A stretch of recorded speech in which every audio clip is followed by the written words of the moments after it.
Dipsy, c'est une publication qui a été publiée en 2021. Non, 2000 2022. 2022, ah oui, 2022, dernièrement, ouais. par Roma Publication. Donc Nicolas Floch, vous êtes né en 70 à Rennes, vous vivez à Paris et enseignez à l'ESAB, Ah, les apps, oui. les AB on dit, pardon, site de Rennes. Photographe, sculpteur, mais aussi chercheur et plongeur. Vous vous intéressez aux rouages de notre économie productive et aux transformations sociales et environnementales qui en découlent. Le milieu sous-marin constitue de fait pour vous un terrain privilégié d'exploration, de création, mais aussi de médiation, révélant l'impact du réchauffement climatique et de l'activité humaine sur les écosystèmes. À partir de projets au long cours, nourris d'expériences, de recherches scientifiques et de rencontres, naissent des œuvres ancrées dans le réel. En 2022, vous avez été résident de la Villa Albertine aux États-Unis pour compléter votre projet La couleur de l'eau, dont on peut voir certaines pièces sur le stand de la galerie Maubert, ici à Paris Photo. Profitez-en. Et c'est le cas aussi de cette série Dipsy, qui a fait l'objet d'une édition donc chez Roma Publications, comme je viens de le dire. Il s'agit d'une collection d'images sous-marines, étranges, prises dans le canyon de Lampol, dans le golfe de Gascogne en France, réalisées à des profondeurs allant jusqu'à près de 2000 mètres. Alors là, comment vous avez fait pour aller jusqu'à 2000 mètres? Je fais de la plongée, mais alors, là, c'est pas possible. Alors, bonjour. Alors, je ne suis pas allé à 2000 mètres, hein, mais c'est vrai que j'ai démarré en fait un inventaire des paysages sous-marins des côtes françaises il y a quelques années. Donc il y a différentes séries et je travaille toujours en lumière naturelle, au grand angle. Et cette série est un petit peu particulière puisqu'elle est en lumière artificielle, évidemment, puisqu'on est dans la nuit des abysses. Et je voulais... c'est pour ça aussi qu'au départ, je devais l'intégrer dans le prochain livre qui sort chez Roma. Mais elle était tellement différente qu'on s'est dit avec Roger Williams de Roma Publication que ça méritait vraiment un livre spécifique pour cette série. Et donc en fait, les scientifiques, quand ils travaillent à ces profondeurs-là, vont utiliser un robot, puisque c'est quand même un territoire absolument inaccessible. Un robot sous-marin qu'on appelle un ROV. Donc la flotte française a 2 ROV. Il y a Victor qui va à 6000 mètres et Ariane qui descend à 2500 mètres. Et Ariane a une particularité, c'est-à-dire que Ariane est un robot qui peut être... Victor est forcément câblé, alors que Ariane peut, même s'il l'utilise souvent câblé, mais peut être complètement autonome, c'est-à-dire peut partir dans les fonds.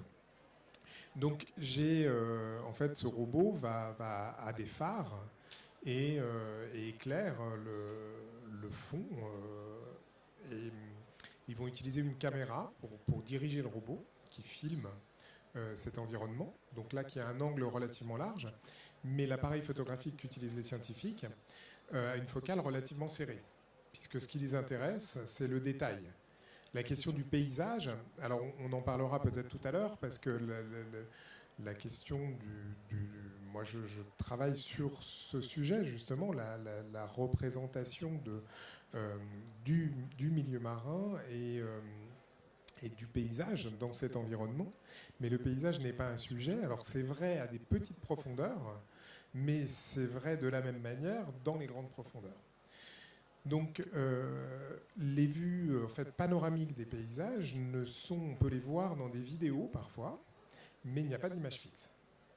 Donc j'ai greffé, comme en fait le robot, il fait en gros la taille d'une Twingo, sur l'avant du robot, comme si je sanglais sur le pare-choc d'une voiture, j'ai fixé un appareil photo avec un grand angle dans un caisson très spécifique qui va, même mes caissons j'utilise en plongée ne peuvent pas évidemment aller à ces profondeurs.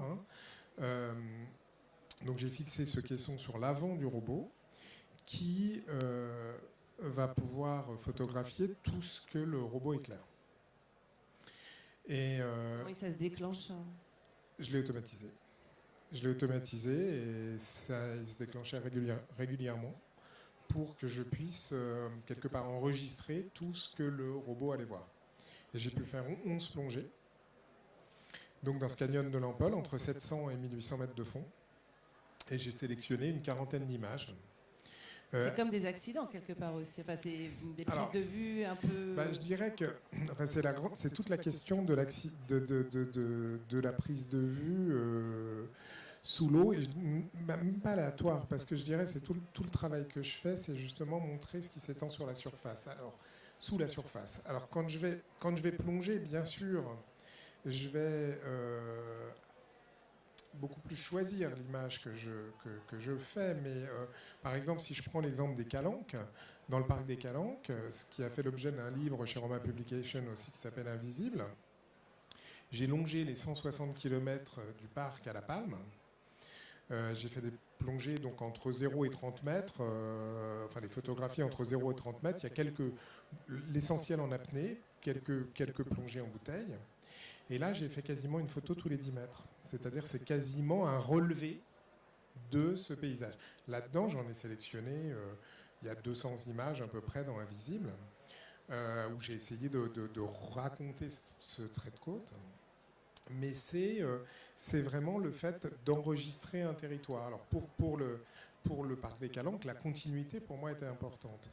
Dans ce que j'ai fait en Bretagne, entre 0 et 50 mètres, sur les fonds moins importants, là je suis toujours en plongée en apnée ou en plongée bouteille. C'est toujours ces vues panoramiques, essayer d'avoir les vues les plus panoramiques possibles. Alors évidemment, je vais un petit peu plus choisir, c'est pas comme là je vais pas longer toute la côte bretonne, mais je cadre, mais je cadre toujours quelque chose. Alors ça peut m'arriver à un moment donné de m'attarder sur un élément et d'aller sélectionner une chose que je vois, bien sûr, mais j'essaie quand même d'obtenir toujours cette vision panoramique. Donc quelque part, c'est pas très très différent. Si j'avais été dans ce robot, quelque part, je n'aurais pas fait autre chose que de photographier ce qui l'éclairait.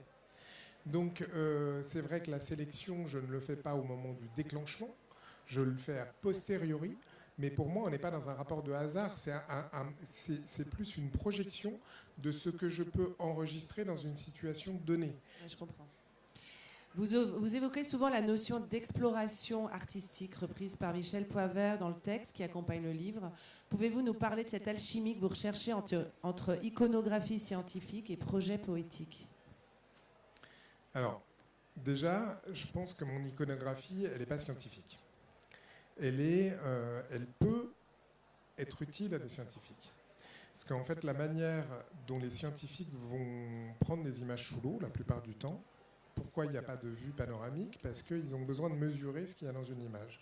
Donc ils vont prendre des images souvent sur 1 mètre carré, ils vont répéter, ils vont revenir au même endroit, reprendre une image sur 1 mètre carré, et ils font comme ça des lignes sur 25 mètres, ils vont prendre régulièrement des images. Il y a un protocole. Un protocole de prise de vue qui va permettre de voir l'évolution, de lire l'évolution du paysage, mais pas de la lire dans sa lecture, dans la perception du paysage. Donc les scientifiques ne font pas ce type d'image. Et par contre, moi je fais le pari et déjà ça s'est vérifié dans les Calanques, qu'à un moment donné, cet ensemble, cette masse d'images que j'ai fait par exemple dans les Calanques, ce relevé du territoire, qu'à un moment donné, les scientifiques vont pouvoir retrouver des choses dans ces images. Donc c'est pas... l'inverse. C'est à l'inverse. L'artistique au service du scientifique. Voilà. Et de la même manière, tout le travail que j'ai fait, que je fais sur la couleur de l'eau, les scientifiques sont... Alors, c'est grâce... Parce que au début des années 2000, j'avais remarqué cette spécificité de la couleur de l'eau, mais sans arriver vraiment à comprendre ce que représentait la couleur de l'eau dans le monde vivant, dans le monde minéral, dans le monde sur notre planète, on va dire. Et en travaillant avec des scientifiques, en dialoguant avec eux, j'ai pu rentrer dans le détail de cette couleur, commencer à la comprendre et acquérir une certaine autonomie. Donc c'est grâce évidemment à des dialogues avec des scientifiques à un moment donné que je vais pouvoir, je dirais, accéder à une dimension qui peut paraître invisible, qui ne l'est pas en fait, hein, mais qui pourrait paraître invisible, puisque la couleur, par exemple, si on prend l'exemple d'un plancton dans une eau, on va avoir une eau verte, une image simplement de la couleur de l'eau prise au grand angle à l'infini dans la masse d'eau. Cette image va être totalement verte, donc on ne voit rien à part la couleur et un dégradé lumineux, et on peut se dire qu'on ne voit rien, qu'on ne voit pas les planctons, puisqu'on ne les voit pas dans leur unicité. Par contre, on les voit dans leur multiplicité. Donc cette question du fait que ça soit invisible n'est pas vrai, c'est visible, mais il faut savoir lire ce visible. Donc ça, les scientifiques vont me donner accès, je dirais, à cette dimension-là. Et ensuite, à partir de cette compréhension de base, avec un travail de terrain, avec un travail d'exploration, je vais pouvoir à la fois affiner ça et aller plus loin dans la compréhension. Et aujourd'hui, par rapport à ce que j'ai fait sur la couleur de l'eau, il y a des scientifiques qui sont intéressés pour lancer des programmes de recherche ou au niveau master ou peut-être une thèse, ils sont en train de voir comment ils peuvent la valider, pour travailler sur la base de toutes mes images, voir comment eux peuvent développer des protocoles scientifiques. Donc je suis pas du tout dans un rapport d'illustration. Ce sont plutôt des recherches parallèles qui vont dialoguer. Oui, c'est créer des nouveaux outils aussi pédagogiques grâce à l'artistique, à vos recherches, à vos propres recherches, votre propre exploration. Cette série et vos projets de façon générale mélangent donc art et science autour des questions de société centrales. Ici, c'est de l'océan. Quelle portée, selon vous, ont ces travaux et les publications qui les accompagnent sur la prise de conscience du public ? Alors, déjà, je pense que sur la question des paysages, il y a une chose qui me paraît essentielle, c'est déjà de les faire exister en les montrant. Donc, par exemple, Dipsy est un cas qui est assez intéressant parce qu'on voit des images, on a l'impression que cet environnement, il est lunaire. On se dit, on est sur une autre planète. Mais déjà, c'est une planète qui est habitée déjà par des poissons, mais pas uniquement les poissons, par tout le vivant de toute taille, et qui est très, très habité. Mais c'est pas cette vie... c'est pas ce qu'on nous montre dans des aquariums ou ce qui va être exubérant ou qu'on va voir à des échelles énormes. C'est une vie qui est très discrète, qui est pas forcément petite, mais qui peut être enfouie dans le sédiment, qui peut être dans la colonne d'eau. Il faut se dire que l'océan, on parle, alors là, dans Dipsy, on est sur les fonds, on parle souvent des fonds marins, mais l'océan, c'est le fond, bien sûr, c'est la surface, et c'est la colonne d'eau, c'est-à-dire c'est tout l'espace qui est entre le fond et la surface, qui fait 3800 mètres de moyenne, dont l'essentiel est dans la nuit des abysses. Les 200 premiers mètres sont baignés de lumière, et tout ça est bourré de vie. Le volume d'habitat sur la planète que représente l'océan, c'est 97% du volume d'espace habitable. Donc c'est 70% de la surface, mais en volume d'habitat, c'est 97%. Et donc, ce qu'on représente de ces 97%, ça va être en images, ça va être une photo animalière, ça va être des images hyper anthropocentrées, avec des plongeurs, des sportifs, dans des images qui se mettent en scène dans un environnement, mais sans regarder cet environnement, où on va regarder le corail, mais le corail va être le sujet par extension. Parfois, on a une vue paysagère, ce qui fait qu'on connaît les vues des pays tropicaux, mais pas les paysages de nos propres côtes. Donc déjà, ce qui est important, c'est de faire exister ces paysages, de les donner à voir, simplement dans leur... Les rendre visibles. Les rendre visibles, et de montrer que l'océan n'est pas un aquarium, qu'il n'y a pas des poissons partout dans l'océan. C'est comme... En fait, parfois on me dit, mais il n'y a pas de poissons dans vos images. Mais en fait, si on avait, par exemple, si on avait accès à l'espace terrestre, simplement par la photo animalière, on ne voit que de la photo animalière, on arrive dans une forêt. D'un seul coup, on se dit, mais c'est pas ce que j'ai vu. Et c'est exactement ce qui se passe avec l'océan. Le paysage le plus commun dans la zone baignée de lumière dans l'océan, c'est une image bleue. C'est une image bleue avec une lumière qui vient du dessus. Si on est au grand angle, si on a une focale plus serrée, ça va être un bleu avec moins de dégradé. Mais voilà, c'est ce paysage-là. Ce qui ne veut pas dire qu'il n'y a pas de vivant, c'est bourré de vie. Et ces images, par exemple, il y a de la vie partout, dans le sédiment, partout, mais elle n'est pas démonstrative.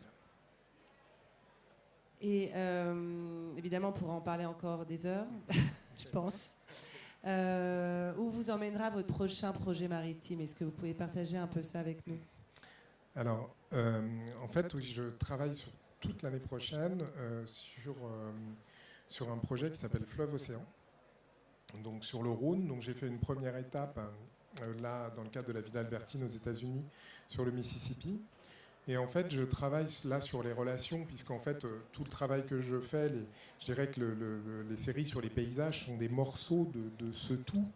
Mais je travaille sur l'interaction entre la Terre, l'océan, l'atmosphère, les glaces, et comment tout ça interagit. Et on tombe sur les cycles géologiques, biologiques qui interagissent. Et dans Fleuve Océan, donc je travaille sur les bassins versants des fleuves. Jusqu'à l'océan. C'est-à-dire un fleuve, ce n'est pas une ligne qui part d'une source jusqu'à une embouchure, mais c'est tout un réseau hydrographique. Et donc je travaille sur tout ce territoire. Donc pour le Rhône, alors le Mississippi, c'est absolument énorme. C'est 41% des États-Unis, c'est 31 États.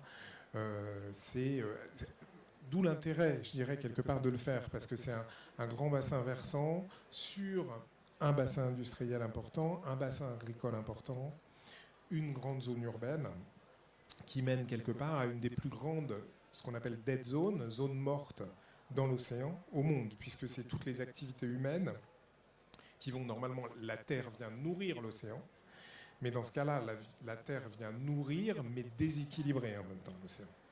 Donc ça serait trop long pour en parler, mais sur le Rhône, je vais travailler évidemment aussi bien dans le delta que dans les Alpes de Haute-Provence, sur cet ancien fond de mer, parce que les montagnes les Alpes sont une ancienne mer, la mer Thétis alpine, donc les plis des Alpes, enfin les plis sédimentaires, sont des plis marins.